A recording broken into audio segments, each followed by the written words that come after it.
kesempatan yang paling baik menurut saya untuk mengungkap ijazahnya Pak Jokowi ini asli atau tidak di proses ini. Ketika nanti eksepsinya ditolak. Oke, berarti terdakwa boleh tidak hadir karena alasan ini. Ya, Jadi kalau terdakwa tidak hadir, sidang tidak bisa lanjut dong? nggak bisa. Itu dakwaan untuk siapa gitu ya? Berarti? Iya. Tapi saya yakin ya, yakin Iya. ini akan ditolak sih. Kalau tetap mengajukan perbaikan, ya. Oke. Karena saya lihat hakim-hakim di Pengadilan Negeri Jakarta Timur, Iya. majelis hakimnya, saya lihat orang-orang yang punya Integritas yang punya integritas dan punya pengalaman. Mudah-mudahan ini bisa memberikan satu putusan yang benar-benar bisa dijalankan secara baik oleh semua pihak. Jadi cukup progresif gitu ya, atau seperti apa? Melihat mungkin ada yang menilai ini KUHP yang baru ini kayaknya ada celah yang kosong, celah yang bisa tidak kuat sehingga bisa dimanfaatkan gitu secara hukumnya, Pak. Kalau menurut penilaian saya nih ya, saya pribadi, saya melihat KUHP ini sudah jelas kok. Udah jelas ya? Sudah jelas, pasal 75 ayat 4 itu sudah jelas. Kalimatnya kan hampir sama, itu antara 206 ayat 4 dengan 75 ayat 4. Oke. Hanya di pasal 75 ayat 4 ada pengecualian yang tadi, diberikan perbaikan satu kali. Ya. Pengecualiannya hanya itu. Selebihnya ya nggak bisa seenaknya aja, semau-mau gue. Iya. Undang-undang sudah mengatur sedemikian, jadi harus diikuti. Baik. Kalau seandainya ini tetap dijalankan, dakwaan baru, perbaikan dakwaan, dilimpahkan kembali ke pengadilan, itu tetap menggunakan nomor register yang lama atau sudah menggunakan nomor register baru, sehingga persidangannya sama seperti persidangan dari awal, mulai dari nol lagi. Atau seperti apa, Pak Dwi? Kalau sampai nanti terjadi perbaikan kemudian mendapatkan nomor register ya, katakanlah barulah nomornya gitu, berarti kan sudah diterima kan itu kan? Ya. Perbaikan dakwaan kan sudah diterima oleh majelis hakim atau oleh Pengadilan Negeri Jakarta Timur. Ini sudah melakukan penyimpangan. Sekali lagi saya katakan ini sudah melakukan penyimpangan. Sepanjang majelis hakim pada waktu itu tidak memberikan kesempatan perbaikan terhadap JPU. Jadi nanti bisa dicek di amar putusan ya Pak ya? Iya. Nanti yang akan diterima oleh tim kuasa hukumnya Dr. Tifa. Iya. Dan pembacaan itu kan ada videonya. Ada videonya, nanti dilihat. Iya. Kalau memang tidak ada, pasal itu berlaku. Pasal 70. Kalau tidak ada, berarti pasal 206. Oke. Mungkin nggak Pak? Tidak dibacakan pada saat putusan sela, tapi pada saat amar putusan, kan semua pihak akan menerima amar putusan. Penuntut umum terima, kemudian penasihat hukumnya juga terima gitu ya. Tiba-tiba muncul ada kalimat itu. Mungkin. Apa implikasinya, Pak? Itu mungkin bisa terjadi. Tetapi kan ada pembanding ya video pernyataan pada waktu pembacaan putusan setelah itu.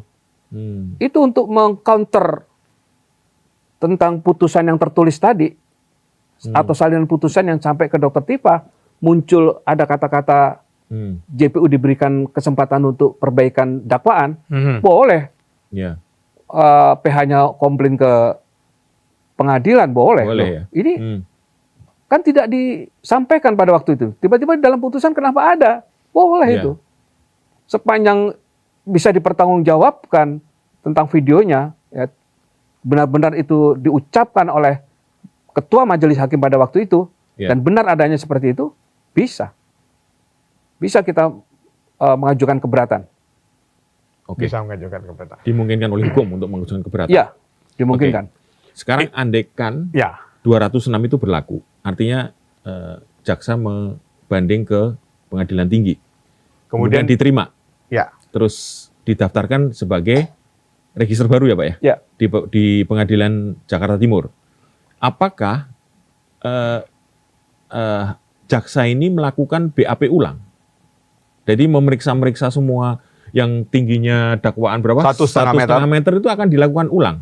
Atau seperti apa itu, Pak? Ya, otomatis.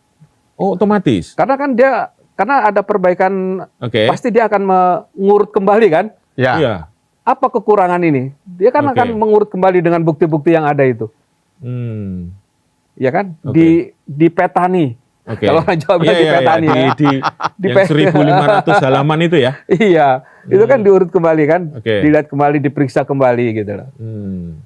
Nah, sekarang kita melihat, diperiksa kembali, kemudian dilihat, kan ada dari pernyataan timnya Dr. Tifa, dari tim hukumnya Dr. Tifa yang menyebutkan bahwa di dalam berita acara pemeriksaan, Pak Jokowi itu hadir sebagai di BAP sebagai saksi. Nah, kan disebutkan sebagai saksi.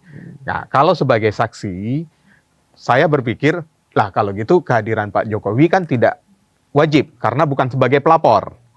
Jadi sebagai saksi kan tidak wajib.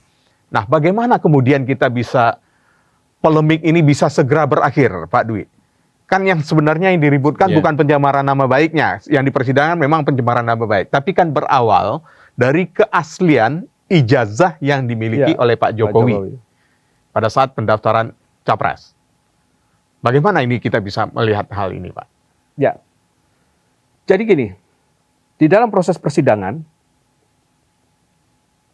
kalau nanti selesai hanya dalam proses putusan sela, dan kelanjutannya juga sudah tidak ada lagi, berarti kan sudah selesai semuanya. Betul.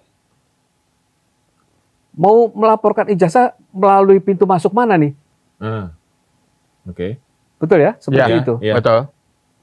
Tetapi kalau sidang ini nanti berlanjut, katakanlah eksepsi ditolak, saya ambil contoh nanti Mas Roy lah. Sidang Mas Roy yang karena masih pra-peradilan. Masih pra-peradilan. Sidang Mas Roy, kemudian kalau Mas Roy juga melakukan hal yang sama, ya kalau majelis hakimnya kebetulan sama juga, belum tentu juga putusannya akan sama dengan Dr. Tifa.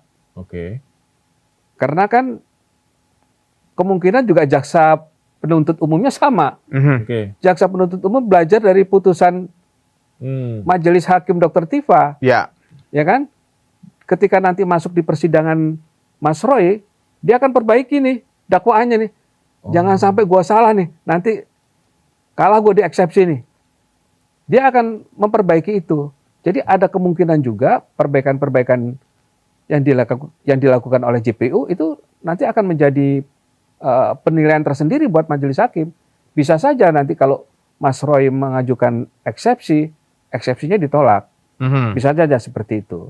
Nah, kalau eksepsi ditolak, tentu ini akan berproses masuk kepada pemeriksaan pokok perkara, pemeriksaan saksi, pemeriksaan bukti barang bukti atau alat bukti. Itu akan masuk ke sana. Nah, ketika sudah pemeriksaan seperti itu, kan pasti menyangkut Pak Jokowi. Ya kan? Karena Pak Jokowi kan sebagai pelapor. Betul. Saksi pelapor itu kan harus harus dimintain keterangan. Saksi pelapor itu. Nah, disitulah kesempatan yang paling baik menurut saya untuk mengungkap ijazahnya Pak Jokowi ini asli atau tidak. Di proses ini. Ketika nanti eksepsinya ditolak. Jadi majelis hakim tidak bisa hanya berpikir mengenai pasal-pasal yang didakwakan kepada Roy Suryo, pencemaran nama baik dan fitnah kan? Dan fitnah. Dua itu kan? Betul. Disinilah nanti peran daripada seorang atau majelis hakim ini sangat diperlukan keberaniannya.